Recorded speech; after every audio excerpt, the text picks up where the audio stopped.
हरिः ॐ। वेङ्कटेशो वासुदेवः प्रद्युम्नो मितविक्रमः सङ्कर्षणो निरुद्धश्च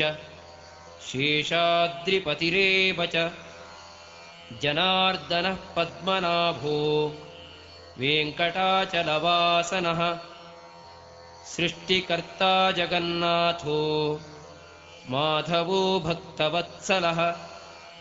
गोविन्दो गोपतिः कृष्णः केशवो गरुडध्वजः वराहो वामनश्चैव नारायण अधोक्षजः श्रीधरः पुण्डरीकाक्षः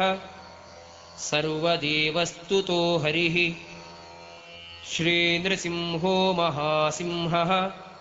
सूत्राकारः पुरातनः रमानाथो महीभर्ता भूधरः पुरुषोत्तमः चोलपुत्रः प्रियः शान्तो ब्रह्मादीनां वरप्रदः श्रीनिधिः सर्वभूतानां भयकृद्भयनाशनः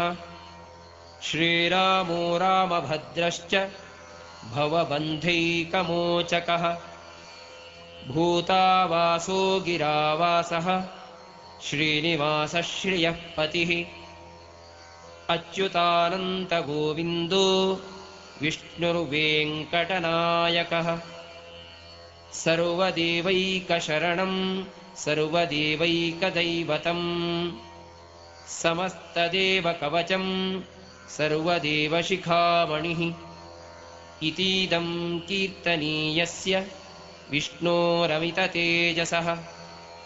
त्रिकाले यः पठेन्नित्यं पापं तस्य न विद्यते राजद्वारे पठेद्घोरे सङ्ग्रामे रिपुसङ्कटे भूतसर्पपिशाचादिभयं नास्ति कदाचन अपुत्रो लभते पुत्रान् निर्धनो धनवान् भवेत् रोगार्तो मुच्यते रोगात् बद्धो मुच्येत बन्धनात् यद्यदिष्टतमं लोके तत्तत्प्राप्नोत्यसंशयम् ऐश्वर्यं राजसन्मानं भुक्तिमुक्तिफलप्रदम् विष्णोर्लोकैकसोपानं सर्वदुःखैकनाशनम् सर्वैश्वर्यप्रदं नृणां सर्वमङ्गलकारकम् मायावी परमानन्दं त्यक्त्वा वैकुण्ठमुत्तमम् स्वामि पुष्करिणीतीरे रमया सह मोदते कल्याणाद्भुतगात्राय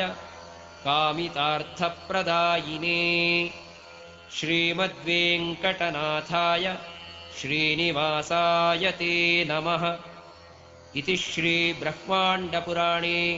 श्रीवेङ्कटेशस्तोत्रं सम्पूर्णम्।